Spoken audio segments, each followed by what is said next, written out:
Estamos de volta ao terceiro bloco. Seu Wilson, vamos agora dar entrada naquela velha jornada da Libertadores 2024. E nós já tivemos jogos, já tivemos grupos definidos. Falta só um definir, que o Grêmio jogou ontem, né? Venceu por um tempo a zero o Antipato. E agora está faltando o segundo jogo, que ele vai jogar com o Estudantes. Esse Estudantes já não vai em canto nenhum mais, já só está com 4 pontos. E aí, o senhor vai dizer aí a colocação do Grêmio, com quem ele vai jogar, e o Fluminense com quem também vai jogar. Senhor, fica à vontade aí. Muito bem, meus amigos, estamos de volta para mais esse bloco e agora nós vamos focar os jogos sorteados nas oitavas da Libertadores, e os confrontos ficaram assim: São Lourenço versus Atlético Mineiro, Nacional do Uruguai versus São Paulo. O Flamengo, a primeira partida, joga no Maracanã com o Bolívar, depois ele vai até a altitude boliviana para decidir a vaga lá com o Bolívar. O Colo-Colo do Chile joga com o Júnior Barranquilla. O Tajeres faz o clássico argentino com o River Plate. O Botafogo é o clássico brasileiro, e é um clássico que está cercado de expectativas, porque a gente voltando naquela partida dos 4-3 de virada do Palmeiras no Newton Santos, está gerando aquela expectativa de uma revanche, de uma polêmica, até porque o John Textor, o dono da SAF do Botafogo, criou aqueles comentários, fez toda aquele falatório, foi a julgamento, e isso gerou uma expectativa, um mal-estar entre ele e Leila. Um clima assim entre Palmeiras. Entre o Palmeiras e o Botafogo não, mas entre a administração dos dois times. Então nós vamos ter Botafogo e Palmeiras. Já o Peñarol e o Fluminense estão aguardando a definição entre The Strongest e o Grêmio, né? Eles estão aguardando quem vai enfrentar quem. Então vocês têm aí já a definição dos confrontos das oitavas de final da Libertadores. E o Grêmio jogou ontem e conseguiu ganhar o Huachipato por 1-0. E isso melhorou mais a posição e as expectativas dos tricolores gaúchos. Temos também aqui algumas notícias. Dia 20 começa a Copa América nos Estados Unidos. A 17ª Eurocopa, que será disputado novamente na Alemanha, começa dia 14 de junho e vai até 14 de julho. E as Olimpíadas de Paris começam dia 26 de junho lá na França. Então estão aí as notícias resumidas de um modo geral, estão as notícias aí da Libertadores e as atualizadas sobre a Eurocopa, sobre as Olimpíadas de Paris e a Copa América. Valdemir. Isso quer dizer, seu Luiz, que vamos para o Brasileirão. Quer dizer, eu acho que talvez só o Brasileirão mesmo. Eu acho que a Série B e CZ ou não, deve parar tudo. Porque vamos ter a Copa América. No dia 20 começa, né? Em junho agora, onde a seleção brasileira está treinando. Inclusive vamos ter 2 amistosos, um para sábado agora às 9h40 da noite, e o outro para o dia 12 de junho, dia dos namorados. Isso deve ser numa quarta-feira ou na terça-feira, isso aí, deve ser mais ou menos isso aí. Meu amigo Valdemir, isso fica a critério. Eu não sei como a CBF está considerando isso. E como se é data FIFA, se for data FIFA, vai parar. Já parou, senhor. Já parou agora, só que agora, o Grêmio... vem aí a Copa América, né? Aí na Copa América eu não sei se houve a reivindicação dos clubes brasileiros para a interrupção do campeonato brasileiro, porque eles vão ficar desfalcados. Jogadores de peças principais de expressão nos seus elencos estarão servindo a seleção brasileira. E vem aí a Copa América, tem a data FIFA, os amistosos da seleção brasileira contra o México, contra os Estados Unidos, que são jogos preparatórios já para a Copa América. Então, eu não sei como, a data FIFA é certa, não vai ter rodada, mas em relação à Copa América, eu está ainda decidindo se a CBF vai interromper ou não o Campeonato Brasileiro. Mas vamos ficar no aguardo e ver o que vai ser decidido. Falta um jogo do Flamengo com o Grêmio, vai ser no dia 18. O Flamengo deve jogar com a equipe reservas, porque foram desfalcados do Flamengo, principalmente com os 4 do Uruguai, De Arrascaeta, De La Cruz, Varela e o Rossi. E o Rossi foram todos já foram embora lá para sua seleção. E o Flamengo deve jogar com desfalque aí, esse último jogo aí do Brasileirão, dia 18, contra o Grêmio. Mas o Valdemir e os nossos seguidores, todos que nos acompanham, eu não considero, como esportista, eu não considero a convocação desses atletas do Flamengo como um desfalque. Porque todos nós sabemos que o Flamengo tem um elenco muito excelente, de alto nível. E antes desses jogadores virem para o Flamengo já era o Flamengo. O Flamengo jogava e tinha resultados altamente positivos. O clube rendia muito bem dentro de campo sem eles. O que aconteceu é que com a chegada deles, o elenco do Flamengo aprimorou, melhorou mais forte, né, o futebol, a criatividade, o nível técnico do time cresceu. Mas eu tenho certeza que o Tite vai saber lidar com toda essa situação. Não só como técnico, pela experiência que ele tem no futebol brasileiro e internacional. Vamos lá? Esse jogo aí é o jogo atrasado do Grêmio, viu, Suíço? Devido às fortes chuvas lá do Rio Grande do Sul. Esse jogo aí é atrasado. O Grêmio e o Internacional sofreram, o próprio Ipiranga. Juventude também, que vai jogar hoje. O Juventude vai jogar hoje também. Juventude também. Vai jogar hoje. Vai jogar hoje, jogo atrasado. Mas isso aí são coisas que acontecem, não porque eles quiseram, é força da natureza. É a natureza que obrigou. Então, nós sabemos que cada time, cada agremiação tem seu elenco e suas limitações.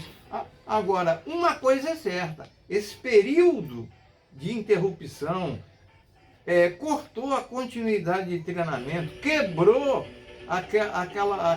aquele conjunto, quebrou o ritmo de jogo de cada equipe. E isso faz diferença dentro de campo.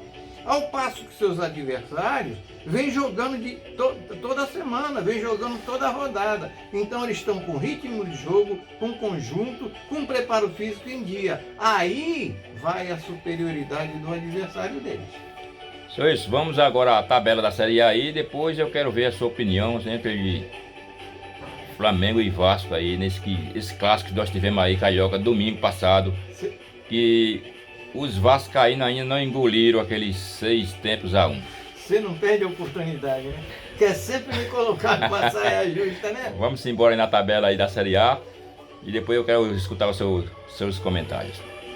Ô meu amigo Valdemir, na Série A, com a vitória que o Flamengo teve, ele pulou para a primeira colocação com 14 pontos. O Bahia está em segundo, mas também com os mesmos 14 pontos. Só que o Bahia perde nos critérios, né? Já o Botafogo Carioca, ele está em terceiro. Olha só como é que está bem apertada o Z4 da Série A. Flamengo em primeiro com 14, o Bahia em segundo com 14, o Botafogo em terceiro com 13 e o São Paulo, que vem subindo com o trabalho do Zubeldia, ele vem subindo e já está em quarto lugar com 13. Então você pode ver que a proximidade, a competitividade do Z4 da Série A está muito grande. Qualquer vacilo, qualquer bobeada, um passa à frente do outro. Ou seja, esse ano a Série A está mais acirrada, né, seu Luiz? Está muito acirrada, está muito apertado, né? Os times estão procurando cada um se manter da melhor forma possível na posição que tem ou superar o seu adversário. Meu amigo Valdemir, é com você. Sou isso. Agora vamos àquele comentário do jogo do Flamengo e Vasco. Me diga aí o que houve ali naquele... O que o senhor achou de estranho naquele jogo de domingo? Que pra mim não houve normalidade. Foi normal, porque um jogou e o outro não jogou. Pra mim, né? Valdemir, você não deixa de ter a sua parcela de razão. Porque Vasco e Flamengo realmente é um clássico, como é chamado, o clássico dos milhões, né? Vasco e Flamengo é um clássico que gera expectativas, chama a atenção não só do Rio de Janeiro, mas como do Brasil todo, né? E nós temos perfeita consciência que entre Vasco e Flamengo há um desequilíbrio, há uma distância. Primeiro, pelo elenco. O elenco do Flamengo é infinitamente superior ao elenco do Vasco. O elenco do Vasco, ele não é ruim, mas tem suas limitações. O Flamengo tem um treinador, um orientador técnico de alto nível. O Tite já fez uma campanha brilhante na seleção brasileira. Pegou um elenco para trabalhar que é a coisa mais simples e fácil do mundo. Porque são jogadores como o Rossi, são jogadores como o Varela, são jogadores como o Davi Luiz, são jogadores como o Ayrton Lucas, são jogadores como o Everton Cebolinha, como o De Arrascaeta, como o De La Cruz, como o Pedro, né? Agora tem esse menino lá que entrou no meio de campo, o Alan também, que é bom. Você está entendendo? Fabrício Bruno na zaga, né? Então, é muito fácil você trabalhar com um elenco com gabarito e o nível técnico que o time do Flamengo tem. Além do nível técnico, a criatividade e o poder de superação e de saber mexer as pedras no tabuleiro para conseguir mudar a história de uma partida. E foi isso que aconteceu no jogo com Vasco e Flamengo. O que eu observei foi que o técnico do Vasco ele chegou agora. Praticamente ele está conhecendo o elenco. Ele imaginou uma coisa, mas dentro de campo foi outra. Foi outro, totalmente. Completamente. E o que eu observei, que eu assisti o jogo, foi que o Vasco, ele tentou começar o jogo tentando impor o ritmo de jogo do Vasco. Ele tentou imprensar, encaixotar o Flamengo. As jogadas do Vasco eram todas com Pumita Rodrigues pela direita. E foi por aí, logo no início do jogo, o Vasco deu uma pressão. Deu uma pressão danada. E o Flamengo ficou assim, como se meio espantado. Teve aquela surpresa inicial. Mas foi uma coisa rápida. Que na mesma rapidez que o Vasco fez o gol, na mesma rapidez o Verratti perdeu o segundo gol, furou. Ele furou. A partir dali, inexplicavelmente, eu não sei o que esses treinadores têm na cabeça, que eles abdicam, eles deixam de atacar e recuam. A partir quando o Vasco perdeu o segundo gol, o Vasco começou a recuar e deu espaço. O o Flamengo. Era tudo que o Flamengo queria. Porque aí o Flamengo se organizou, tinha espaço para armar o Arrascaeta, o De La Cruz, né? Começaram a encontrar os espaços necessários na defesa do Vasco para encaixar os passes. Aí ficou fácil demais, porque chegou um certo ponto que o Vasco era do meio de campo para trás. O Vasco não atacava, era como se fosse um treino, ataque contra a defesa. Então não se podia esperar nada diferente do que aconteceu. E o que o Flamengo fez, ele está mais do que certo, ele aproveita. Tem a oportunidade de fazer gol? Faz, porque melhora no saldo de gols e lá na frente vai ser benefício para a gente. Então não aconteceu nada de anormal. Para mim, seria surpresa ou uma normalidade se o Vasco ganhasse. Porque time por time, elenco por elenco, todos nós sabemos que o Flamengo é superior ao Vasco e é o melhor time da América do Sul.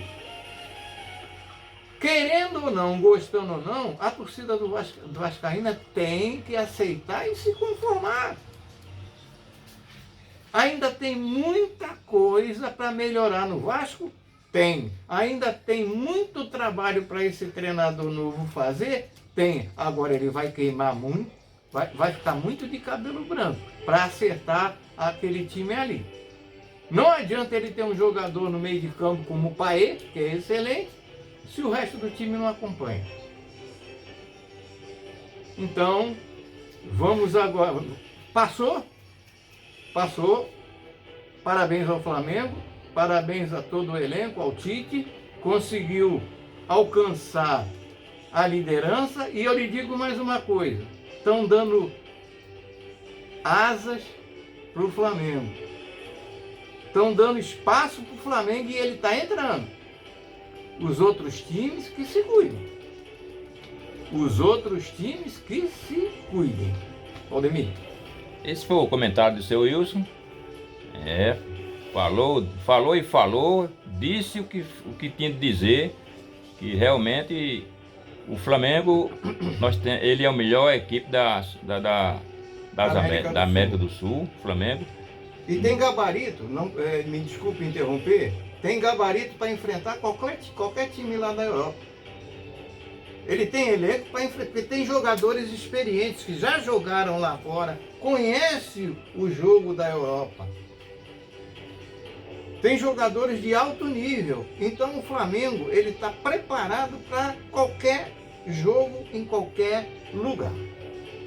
Vamos dar uma paradinha aqui novamente, para a gente entrar no outro bloco. Nós vamos vir agora com a Sul-Americana. E mais alguns avisos aí para todos os nossos internautas. Quero mandar meu abraço aí para meu amigo João da Invasão, já mandando abraço. Quero mandar um abraço também para todos os meus seguidores, a meu amigo André Barbosa, que todos os dias ele manda aquela mensagem bíblica para mim. Obrigado, meu amigão, e aquele abraço. Desculpa aí. E depois eu mando mais um abraço para meus seguidores aí, aqueles que estão conosco nessa caminhada no programa Papo Torcedor, nessa quarta-feira, dia 5 de junho de 2024. É um vapo de roupa, já nós chega aí. Valeu? Rede Sport Web, o coco seco no esporte.